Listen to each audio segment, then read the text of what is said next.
beaucoup de gens tombent parfois dans des pièges et vous vous demandez où était Dieu. Cet hélicoptère qui tombe comme un oiseau n'a pas de joie à l'intérieur, mais des hommes de la même nature que toi. Toute une famille de 5 personnes et leur pilote. Maman Blanche était là à la veillée passée. Elle n'est pas là aujourd'hui. Vous savez, quand on dit, frère, donne-toi à Dieu, peut-être que c'est ta dernière veillée. On prend ça comme de la blague.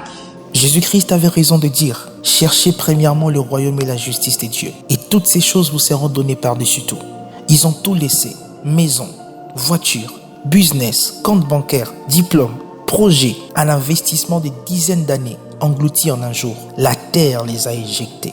3 adultes et 3 enfants étaient à bord. Il s'agissait d'une famille espagnole et du pilote de l'hélicoptère, affrété par une entreprise touristique, proposant de survoler la ville pour admirer les gratte-ciel et la Statue de la Liberté. At this time, all 6 victims have been removed from the water. And sadly, all 6 victims have been pronounced deceased. Sur ces photos, on voit la famille juste avant le décollage, 10 minutes avant le crash. Le père, Agustín Escobar, avait été directeur général de la branche espagnole de Siemens avant de prendre un autre poste de dirigeant dans l'entreprise allemande. J'ai toujours dit que chaque année que nous célébrons est un mystère. Dedans se cachent des pleurs et des réalités désagréables. Toute une famille qui s'est fait écraser par un crash d'hélicoptère, alors que l'objectif de leur séjour aux États-Unis était bien touristique. C'est un père qui voulait satisfaire sa famille.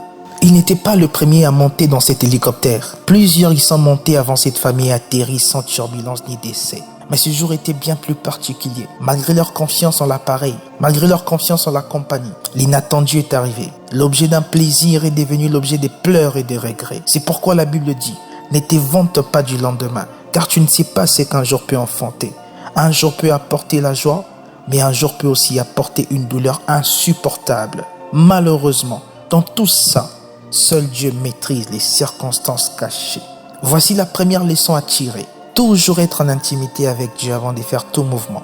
Car Dieu maîtrise toutes les circonstances. La Bible dit si l'Éternel ne garde pas la ville, celui qui la garde veille en vain. Quelles que soient vos précautions, vos renseignements, vos assurances, toujours confiez votre départ et votre arrivée entre les mains de Dieu. Alors il peut vous épargner de tout danger. Il peut vous rendre sensible dans vos décisions afin d'éviter le pire.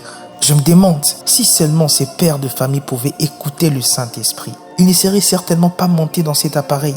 Car il est écrit, l'ange de l'Éternel campe autour de ceux qui craignent Dieu et les arrache au danger. Dieu peut nous parler également au travers des circonstances. Un homme sensible, c'est un homme qui sait aussi lire Dieu quand il lui parle au travers des circonstances.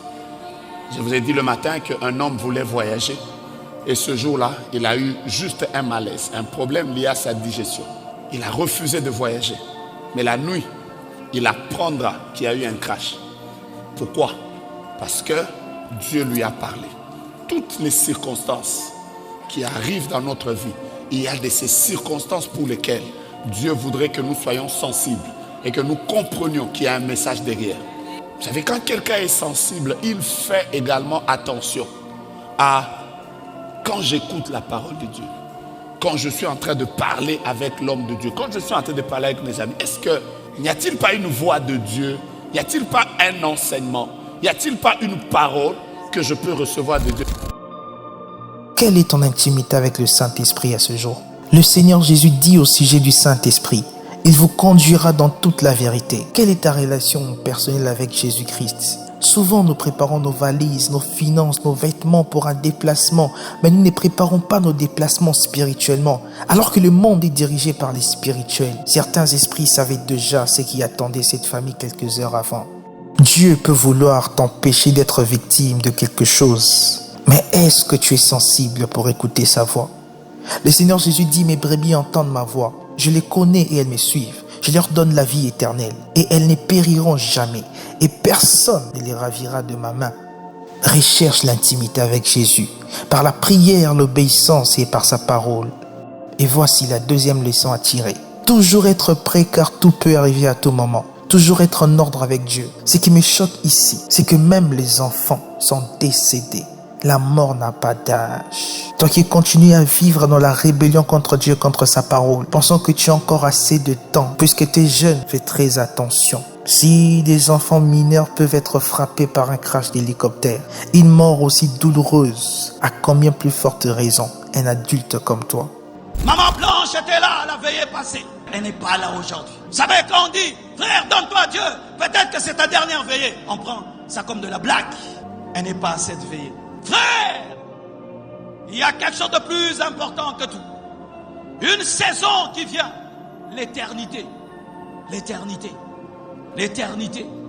L'éternité. L'éternité arrêtera le temps de l'Église sur la terre. L'éternité, l'enlèvement arrêtera le temps de l'Église sur la terre. Tout peut s'arrêter pour toi n'importe quand. Tout peut s'arrêter pour toi n'importe où. Tout peut s'arrêter pour toi n'importe comment. À un endroit que tu penses être le plus sécurisé. Tout peut arriver. Tu peux trouver la mort dans un palais royal, tout comme tu peux trouver la mort dans une forêt. Mets-toi en ordre avec Dieu, car il y a une autre vie après la mort. Et seule la relation personnelle que tu as eue avec le Seigneur Jésus peut sauver ton âme de la colère à venir. Aie la force de te repentir du péché maintenant, car demain ne t'appartient pas forcément. Cette famille était en vie juste quelques minutes avant de tomber avec cet hélicoptère. Une très grande leçon. Donne-toi tout entier au Seigneur Jésus et sauve ton âme avant qu'il ne soit trop tard. Ton propre argent peut mettre fin à ta vie.